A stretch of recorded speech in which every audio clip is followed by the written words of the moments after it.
Okay.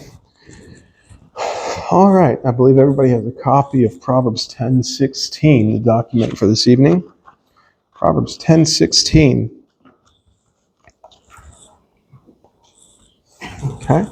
On the first page here, at the very top, we have the King James translation here. It states, "The labor of the righteous," and notice tendeth is italicized, meaning it's understood.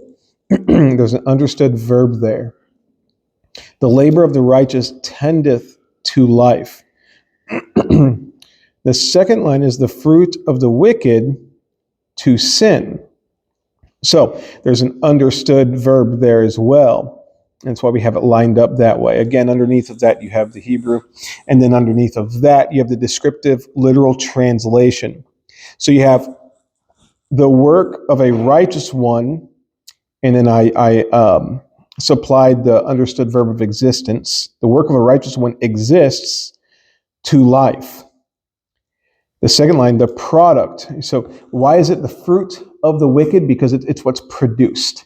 Okay, so the product of a wicked one exists to violation. Now, of course, my descriptive literal translation is not meant to replace the King James translation in any way, but it's to bring to light things that just give that literal perspective there. So you have the product of a wicked one exists to violation. So it's interesting. You have the work of a righteous one, and then you have the product. The work and product. Those are synonymous. The contrast is between the righteous and the wicked and to life and violation. Notice it's not to life and death. That's not what it states. I mean, it is, but it's more than that.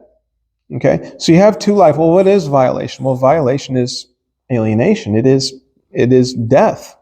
So you have life perfectly as God has designed it to be existed in, right? And then you have violation, which is contrary to that life. So clearly the righteous and wicked are in contrast, but work in product, and we'll get into that. But as is tradition here, we're going to go back to the very beginning. We're going to lay a solid foundation from which to then come at this proverb and understand it. This proverb is applicable in everything, in absolutely everything, in every way. So we need to, in order to understand it properly, we have to understand its origin properly.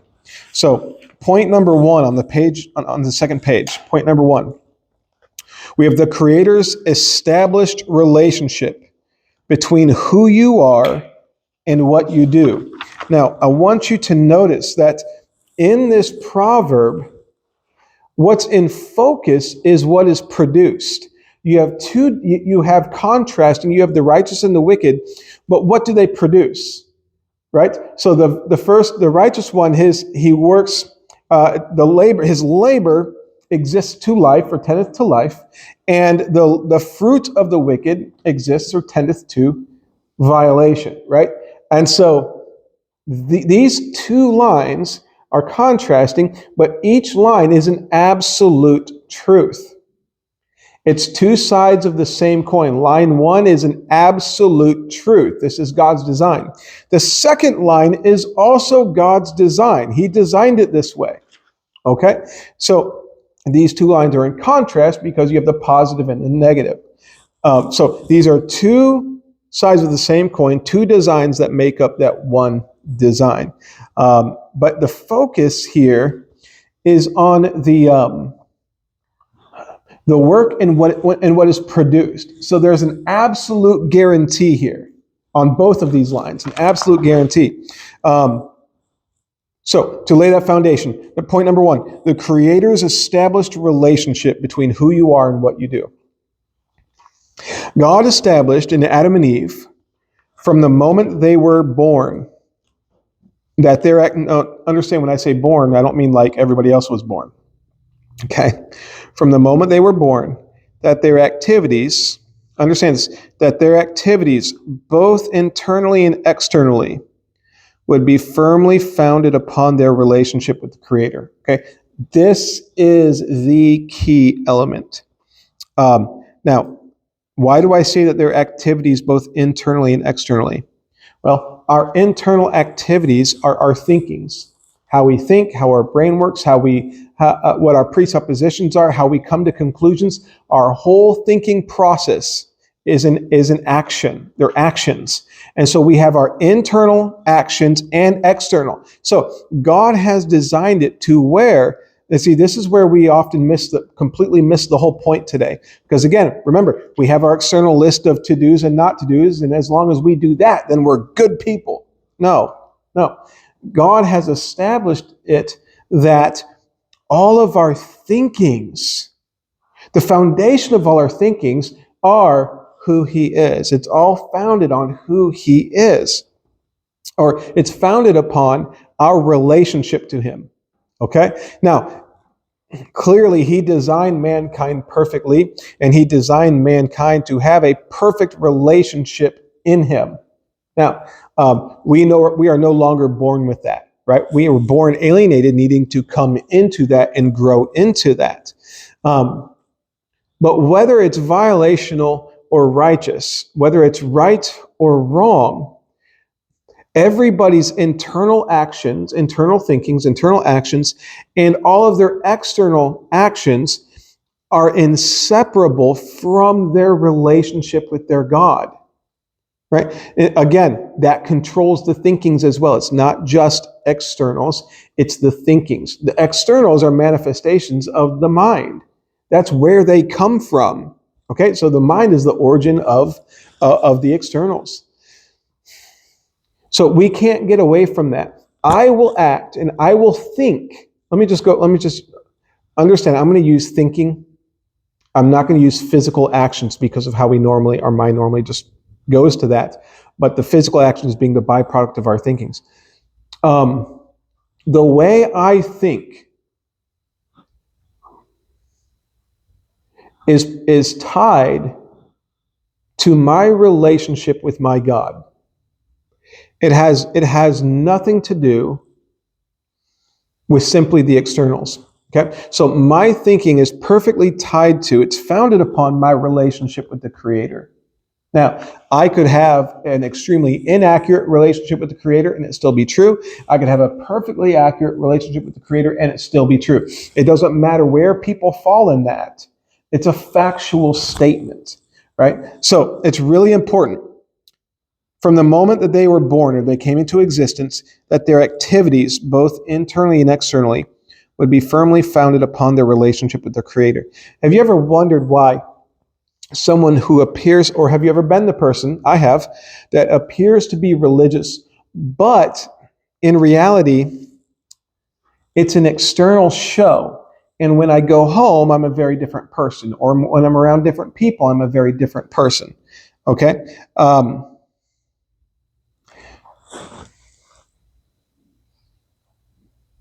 I need to pull that thought back. See, we can make it look like we have a relationship with God. We have the ability to do that. But the fact is that if we don't, it will always show through. The facade always fades away. Okay? Let me move on. So, the Creator, at the very moment of creating the man and woman, established in them a perfect relationship with Him. And we've talked about this before. If you go down to footnote number 1, we have Genesis chapter 2, verse 7. This is the forming and the creating of the man, Adam. And the Lord God, that Lord, that's His name, that's Yehya, that's the God who exists. The Lord God formed man of the dust of the ground and breathed into his nostrils the breath of life, and man became a living soul. So the Lord breathes into his nostrils the breath of life.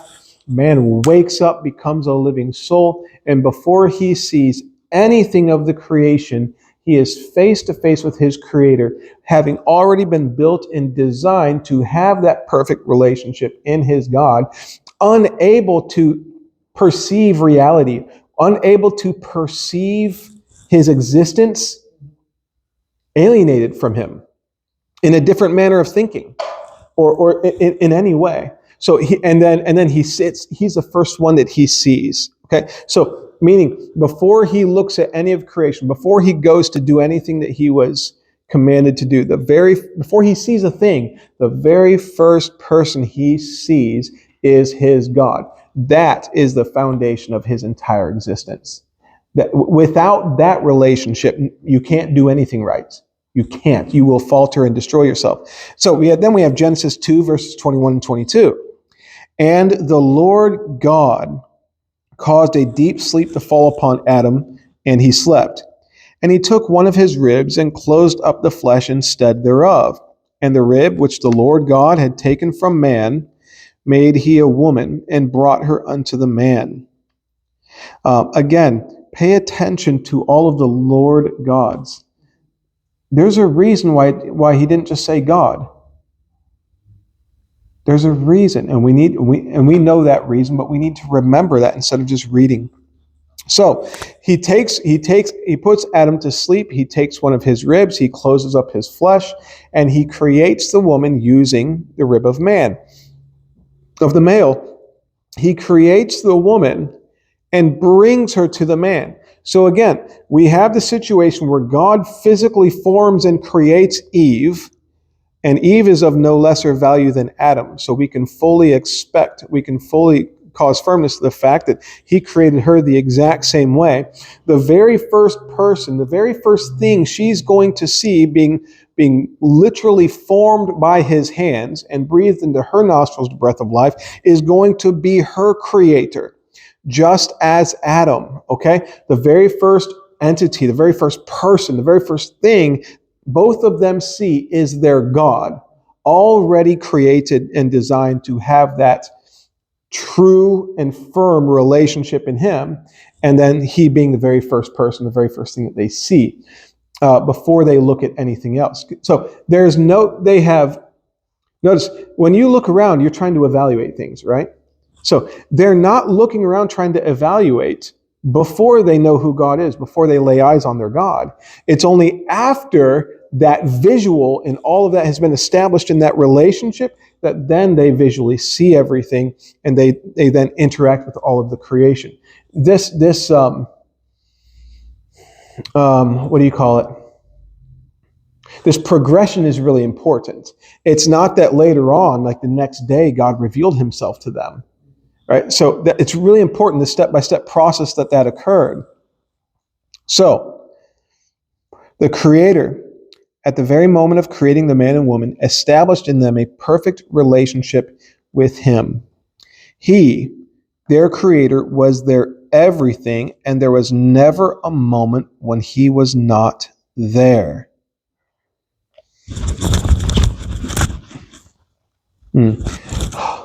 Never a moment that he was not there.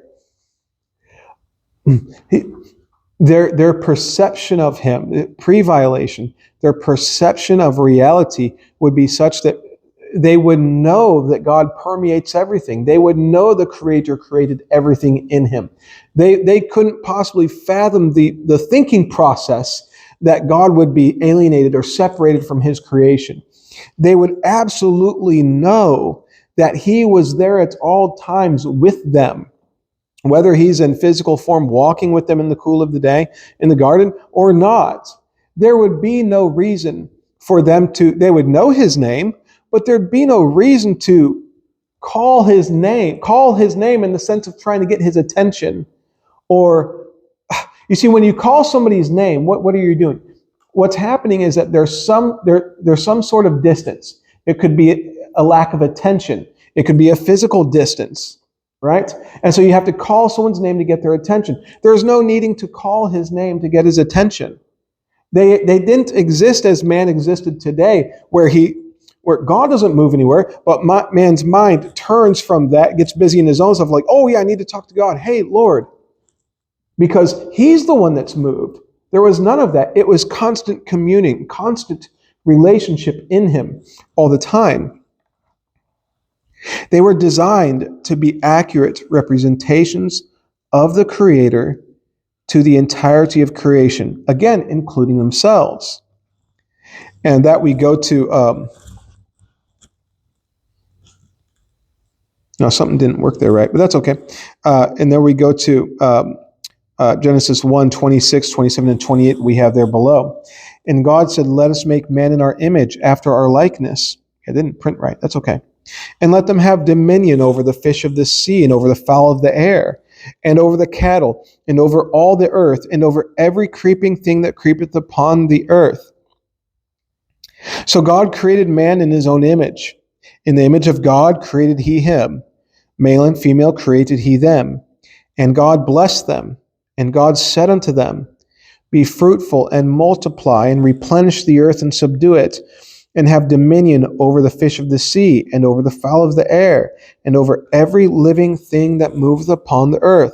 So God said, let us make man in our image, after our likeness. So again, mankind is made in the image as according to his likeness, not a physical image. There's a different word for that. Okay, but this image is a representation of. So we are to be a representation of as according to his likeness, meaning not an imperfect representation of, but an accurate, a pure, accurate representation of the Creator to the entirety of the creation. That includes animals, of course. That includes the physical creation. That includes relationships. That includes family. That includes the people that like you. That includes the people that are quite mean to you and that can't stand you. No, ma'am, I don't. I've got it right here. There was a word that I think I misspelled, and I wanted to mark it before I forgot. There we go. Thank you. But see, our interaction with people is we are designed by God, commanded by God to interact with people based upon who He is and not how they interact with us. You know, if somebody's nice to me, it's real easy to be nice back. But what if they're mean? Oh, then I just give it right back to them. No. If you do, you're wicked.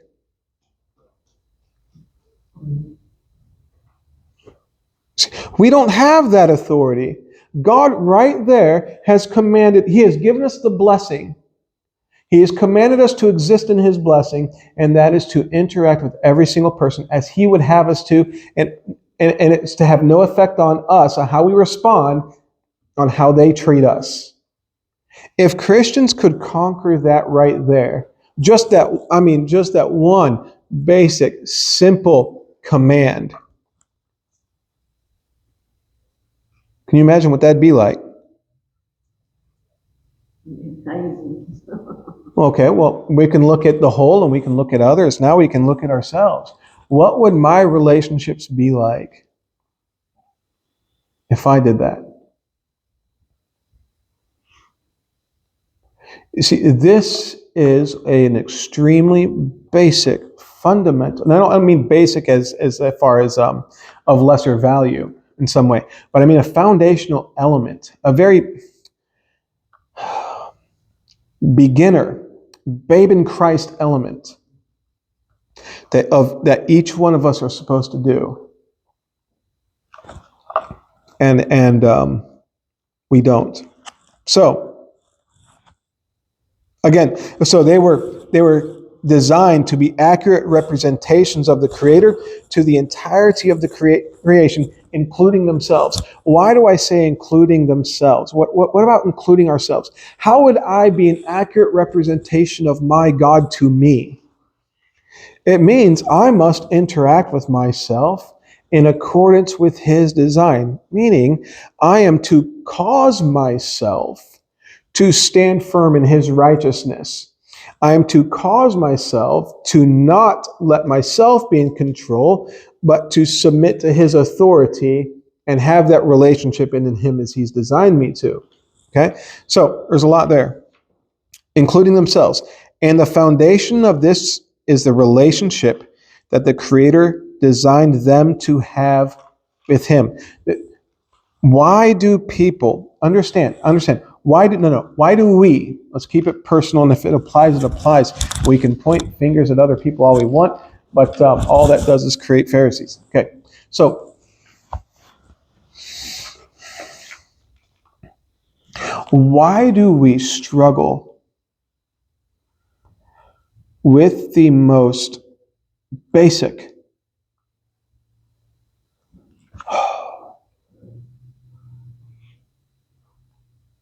the most basic things? The things that we know are wrong, like what I just talked about. Being reactive and responding in a way somebody treats me, or being greedy, or being lustful, or being self-centered or selfish.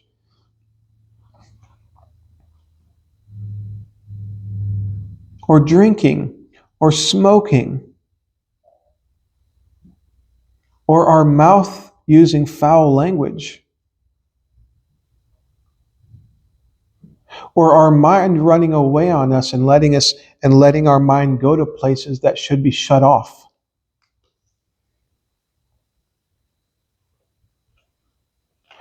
Why do Christians tend to struggle the vast majority of their life, if not the whole of it, at the level of a babe in Christ, just really fighting all of the basic problems?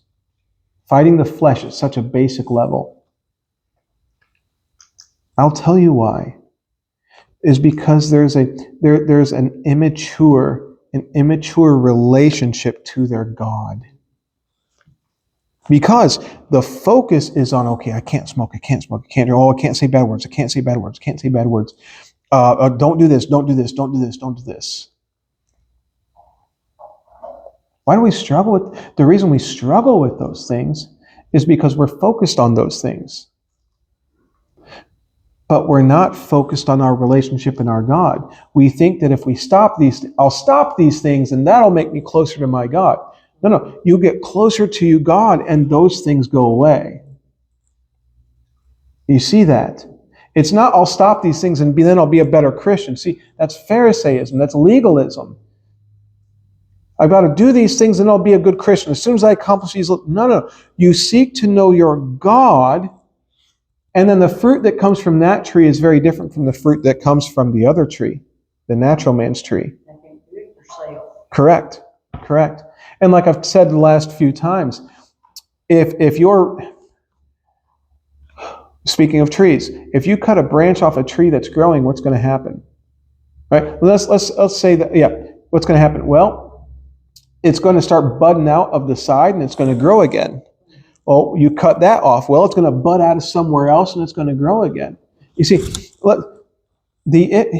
and what we do is we keep just cutting branches off instead of making the roots healthy. So if it's a wicked tree and it's producing bad fruit, then if I stop cursing, guess what? I'm going to still produce bad fruit in other ways. Right? My thinking is still erroneous. It's like one of those things you chop off the head and 7 more things pop up. You're never going to cut it down enough for it to be a good tree because it's got bad roots. You fix the roots and all of that goes away as that fresh new life comes into the tree and overtakes it, and all those other things fall away naturally. So the focus cannot be on trying to do better. The focus has to be who our God is and seeking to know Him. And then see our heart, we're working in a different heart. And it's through that heart, through that desire and seeking after Him, that taste for what we used to like goes away. Because we're not feeding that anymore. So really, really important. Again here, in fact, humans could not accurately represent Him to the creation without this relationship. So this accurate relationship with God, it was impossible for Adam and Eve to interact in creation without it. That's why God established them in it before they ever did anything else or saw anything else in the creation. In the same manner, you and I can do nothing accurately in our life if our relationship with our God is inaccurate. The issue is we already start out inaccurate, needing to conform to who He is. And so it's really easy for the pride of man, the pride of a human, to go, well, I conformed what I would say in my mind, 98%. So that's good enough. Okay, you've conformed nothing. Because when I say I've conformed 98% of my life, what do I mean? All the physical things. I don't do all the bad things I used to do. Now I do all these good religious things. But then when our mind is saying, oh, that's good enough, I am saying that I am in control of my life, not God, and I don't care about my relationship with Him. I'm just interested in becoming a better person. You see that? So if we're ever content with something less than everything, which nobody ever gets there. If I'm content with that, I am in rebellion against my God completely, 100%. Is that where you go back in the Bible and start your on the right foundation? Correct. And so this is, yes, and this is why we keep going back, because this is the foundation that we must view the text from. This is the foundation that we must view all of our thinkings from. I mean, everything. Yes. So this relationship enveloped the entirety of not just their physical existence, but their mind as well. Okay? It's really the mind, and the physical comes from that. There was no moment when they were not aware of not just His presence, but their relationship in Him, in His presence. He was their presence. There was no presence without His presence. You couldn't, whether we recognize it or not, it's the same today. But they saw it accurately. There is no presence without His presence. You can't be present here and Him not be present here. It's impossible. And so that was absolutely known. They could not imagine life without His intimate presence. There was no thought or thought process that they had that was outside of the thinkings of their Creator. They evaluated everything in perfect tandem with the glory, the weightiness of their God, as they were designed to think. And through this relationship, they enjoyed the life, the existence that their Creator had designed them to have, as the Creator provided all of their needs. They were existing in that blessing. Guess what? If I respond to people, like we were saying earlier, if I respond to people in the manner that I want, guess what I'm not standing in? His blessing. Oh, but I'm a pastor though. So? Does me having a title of pastor make me not accountable? No, it doesn't, does it? Kind of the opposite. So, titles lift men up in the eyes of men. Doesn't work that way with God. Doesn't work that way with Him. All of what the Creator gave, beginning with the relationship they had with God from the very beginning of their being created, was abundantly sufficient to meet all of their needs. The Creator did not just make Adam and Eve. So again, this foundation is incredibly important. The Creator did not just make Adam and Eve and send them off to fend for themselves. He didn't just create everything and then throw them in there, as if anything was done haphazardly or insufficiently or not perfectly. He didn't just make them and just send them off on their way as if He's sending them off from a distance from Him. I created this, okay, there you go, and you guys figure it out, do good. Don't be bad, do good. But how often is that what is thought about God? Okay, we may not say that as the whole, but that's how we'll view Him in specific instances in our life. When God made Adam and Eve, he had a purpose for them. When God created Adam and Eve, He had a perfect purpose for them, yes. And that purpose didn't just come into existence when He created them. He knew that purpose in eternity. And because of that purpose cannot be separated from God or alienated from Him in any way. That's why mankind is to accurately represent Him, because He's who defines us. We don't define ourselves. Yeah, very good. Very good. So, the Creator did not just make Adam and Eve and send them off to fend for themselves. He specifically designed all of creation to be a perfect habitation for them, and even designed the Garden of Eden for the first man and woman to enjoy. Understand, when God said, let them have dominion over the fish of the sea and over the fowl of the air and all of those things, that necessitates that mankind, as they produce, spread out over all the earth. But what he gave to the very first man and woman was the Garden of Eden to begin in. That's just a specific beginning place. And that's incredible. In fact, the scripture describes it exactly, precisely where it's located. It's really, really amazing. So, Did you say that was provided by God to have their physical needs met and spiritual needs? everything, yes. So that was, you have the world that, there was something special, very specific about the Garden of Eden. And it was there that they were to dress it and keep it and to work it, right? Before the violation, mankind was designed to work. But yeah, the garden was provided to meet all of their needs, all of their, not just needs in the sense of just basics as we think, but it was sufficient for everything. Just there's no lack. There's no lack or need of anything. It's all there. And as you spread out over the earth, in some areas, things are going to be more abundant than others, right? But in the garden, everything was what they needed. So really incredible. Okay, so again, he specifically designed all of creation to be a perfect habitation for them, and even designed the Garden of Eden for the first man and woman to enjoy. Now,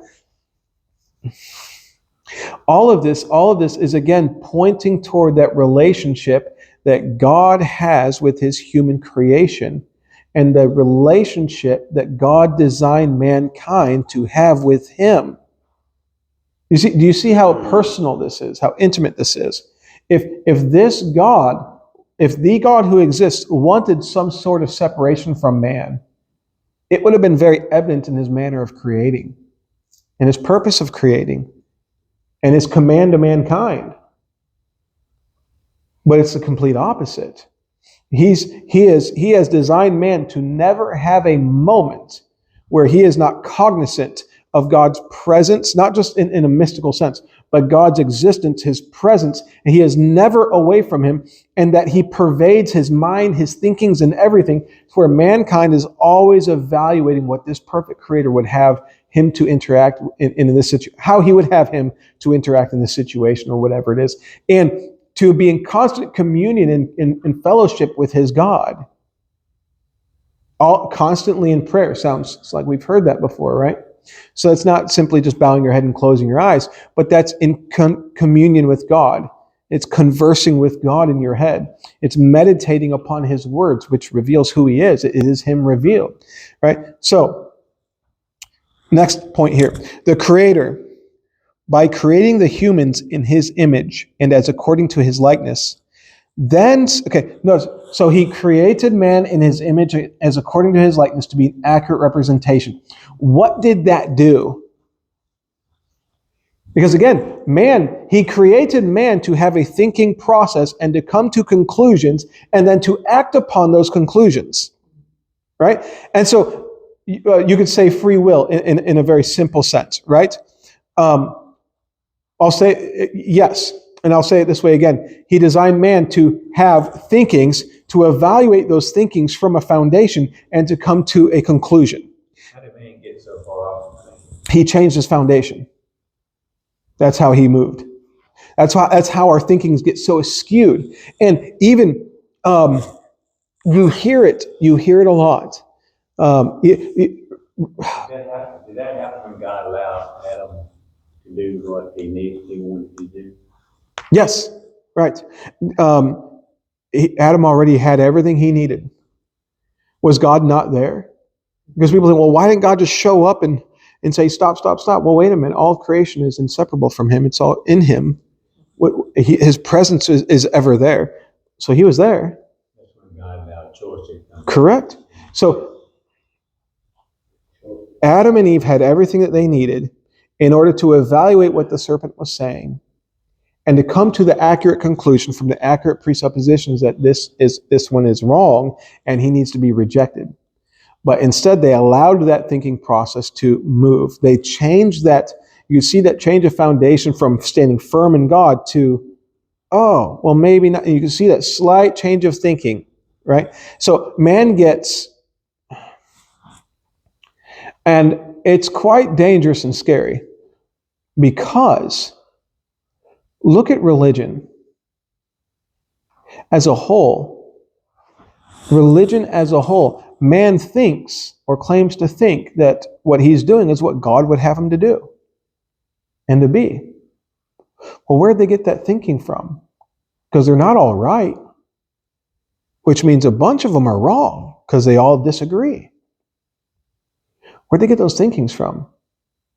Well, they got it from a foundation that wasn't the person of God. It may be something else disguised as God. It may be, yea, hath God said, right? But it's not God. It's not his actual nature and character. It's not his person.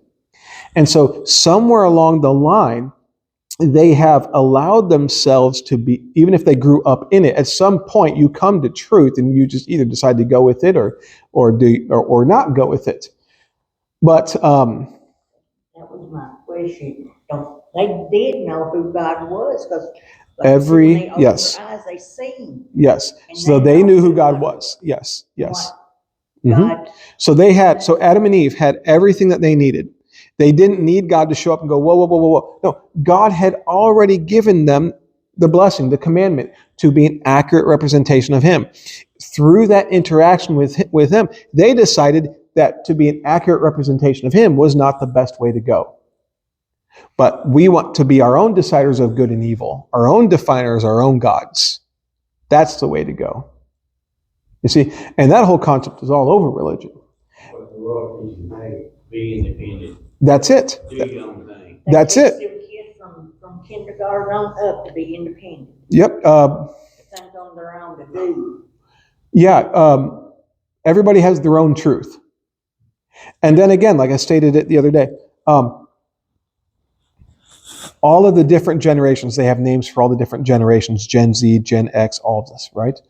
Well, what's the purpose? The purpose is to divide out people groups in order to control them and to manipulate them, and it's to destroy that family design.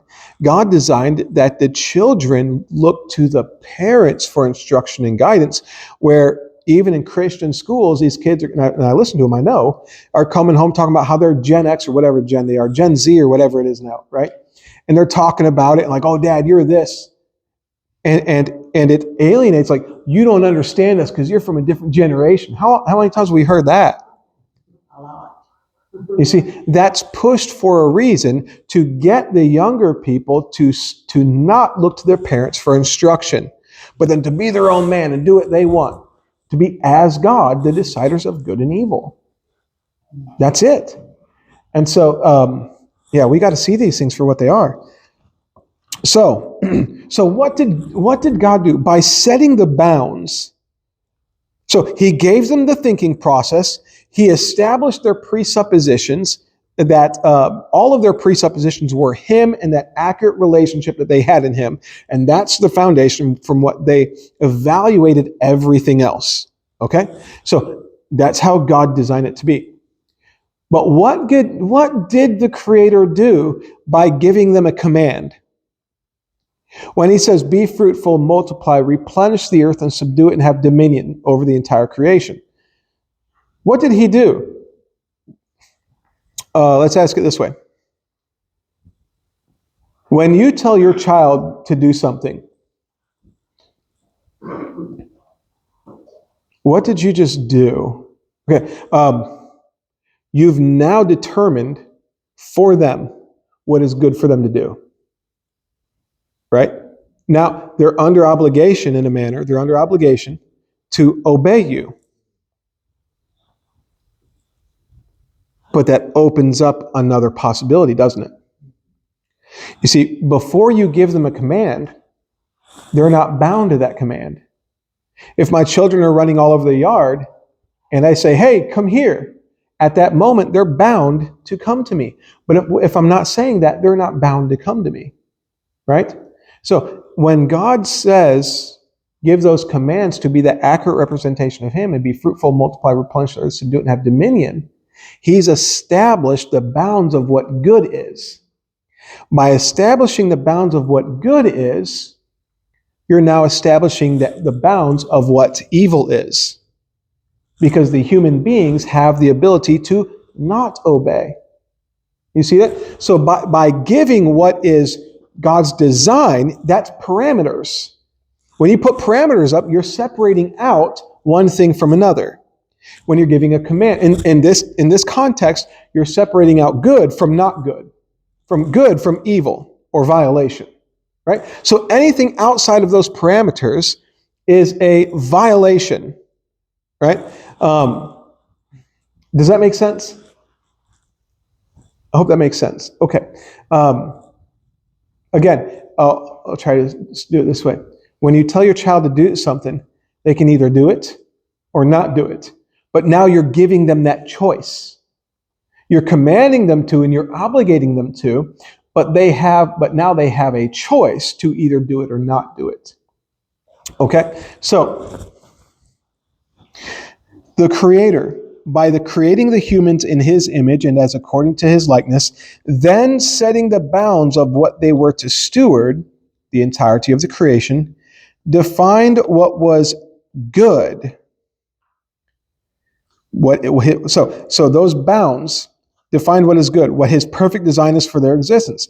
By setting those bounds, He also defined what was bad. He didn't have to state what was bad. All He had to do was state what was good, what was His design. And everything outside of His design was outside of that design. So what was bad? What is outside the design for their existence? What is violational? The Creator, designing it as such, made it to where the thinkings of humans, which result in their external activities, would be based on the quality of their relationship to the Creator. If your child has an incredibly strong relationship with you, and you say, son, daughter, come here, what is the probability of them coming to you happily? Quite high, right? What if you don't have a strong relationship with them? The probability of them not listening goes way up, doesn't it? You see, the obedience, the relationship is based upon, their obedience is based upon that relationship that they have. Okay? Said another way, our thoughts are inescapably influenced by the quality of our relationship to our God. Our thoughts, not our actions, our thoughts, because our actions come from our thoughts.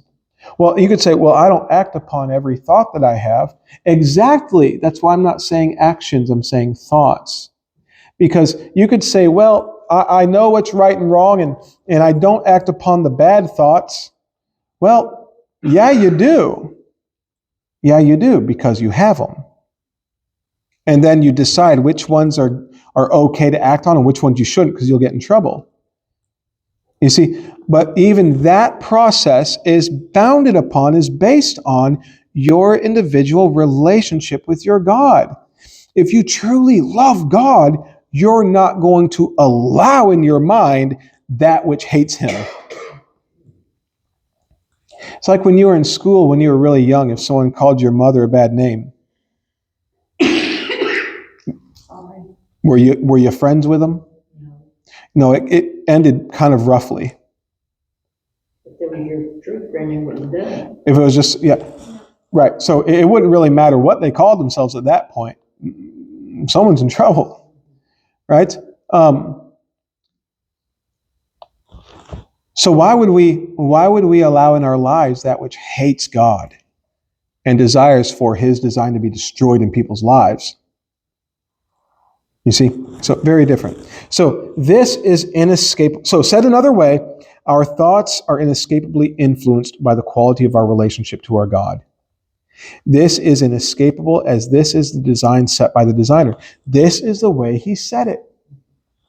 To whatever degree we are existing good, meaning according to his design, in our thinkings, we will enjoy the life that he has designed us to have. To whatever degree we are existing bad in our thinkings, we will bring upon ourselves the destruction that follows.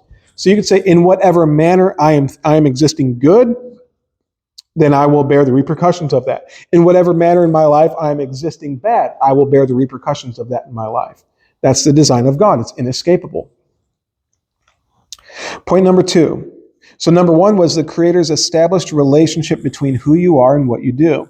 Number 2, the Creator's established design of the results of righteousness. We're going to look at the results of wickedness and righteousness. First, let's look at righteousness. Here in the first line of this proverb, the Creator is revealing that the labor of the righteous ones will always produce life. See, so not forgetting everything that we talked about. So this individual who is existing in the design of God, everything that we've discussed, right? This individual will always produce life. This is an inescapable design criterion. A righteous one in this context is a person who is existing in the design of God, who is causing himself or herself to have the relationship with their Creator that the Creator designed them to have. One who is rejecting self as his or her authority and is submitting to the Creator as his or her authority. Being that the righteous person is constantly causing himself or herself to think and interact according to God's design, the guaranteed results, or the guaranteed fruit, exists life. There is never an instance where it does not. This individual will enjoy the true blessings that the Creator designed them to have. Why? Because as this person is existing in life, he is as a tree planted by the rivers of water that's bringing forth fruit in his season. His leaf also shall not wither, and whatsoever he doeth shall prosper. And this is separate from anything externally that could happen to him. There is no one that can take that away from this person. There is no situation that can take that away from this person unless the person stops. This individual will enjoy the true blessings that the Creator designed them to have. An existence that is established in an accurate relationship with the one who created this individual, and this existence will affect all those he or she comes into contact with. It has to. It has to. See, you will, what was the word I used? You will affect others around you based upon your relationship with your God. Even if, I won't go there.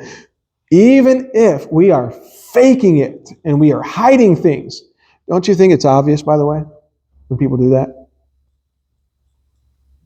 It's obvious. Why? Because you're being something you're not. It's quite obvious. And you may be able to fool people for a while, but it doesn't work. But even if I'm trying to fake like I'm godly, I'm still going to interact with people and I'm going to affect them errantly because I'm standing violationally against my God. You can't escape it. You can't fake your way through it till you make it. You can't affect people in a good way. You can't. Now, people may say, oh, he did. Well, they're not the deciders of whether they did or not. God is. So, what about a pastor who's living in sin secretly, but he's preaching good messages? Okay, define good. You like the preaching and teaching. That doesn't make it good. You see that? So, a lot of issues there, but we'll continue. So, thus, the labor of the righteous tendeth to life, or exists to life. That's its direction. Now, the word labor there isn't simply his in the moment of working. Okay? It's used in this way. Hey, did you see my work the other day? What are we talking about when we say something like that? We're talking about the finished product. Right? Did you see my work? Well, it was one way, And then when I worked on it, it now sits a different way. So if you look at my work from yesterday, see, it's not talking about the actual moment of working. It's looking at what has been accomplished, the movement from where it was to where it sits now. This is the concept of this word here. Okay, so the work or the labor of the righteous exists to life. So that's where it's going. So point number 3, the Creator's established design of the results of wickedness. The other side of the coin is that the Creator also designed his creation so that those who rebel against him and his design, having rejected wisdom as valuable and having established their own mind as what is true and right, exist according to their own designs, according to their own definition of good, righteous, bad, and violational. And thus, having rejected all righteousness, oh, by the way, this is where different standards come from as well. We won't get into that right now. Okay. And thus, having rejected all righteousness, that's true righteousness, they do not have an accurate relationship with the Creator, even if they have the relationship that they want with God. Understand, there's Christians all over the place that have formed the relationship that they want with God, that suits them, that seems to benefit their life. It's still violational. It's still tending to violation. You can't manipulate it because this is a set design. And therefore, all of their activity, all of their thinkings originate out of a mind that rejects truth and exists in complete error. This erroneous thinking, then, affects every aspect of their existence, every relationship, every interaction.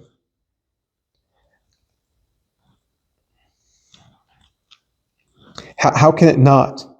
It has to. And makes it impossible for any relationship and makes it impossible for any relationship and interaction to be right, to exist as the Creator designed them to exist, and be the blessing that He designed it to be. And then we get mad at God. God, it's your fault things aren't working out. No, He exists who He exists. He calls man to come to Him, and then man goes, I don't want to do that. And then he goes his own way, walking in darkness. He stumbles and falls, and then turns around and yells at God for what he did against him. No, you do it to yourself. Thus, the Creator designed it as such that those who are wicked, those who think and live contrary to His design, will not enjoy the blessedness of life that He established, being that they have chosen to reject the life that He designed them to have. Instead, their wickedness only results in the effects of violation and the broken relationships, the destruction in the families, and heartaches that wickedness brings. This is the other side of the coin that completes this contrasting parallelism. The product of a wicked one exists to violation. So we have labor and the product. Do you see how it's looking at the same thing from two different perspectives? Look at my work, or look at the end of my work. Look at the result, the fruit of my work. Okay. Each individual chooses, and even a seemingly choice to not choose is still a choice. We can either enjoy life as the Creator designed it, as we are all under His authority, or we can choose to rebel and destroy ourselves. And then I have those things at the bottom to be added. And I was right. I was not going to get to that tonight. So, any thoughts, any questions? Comments?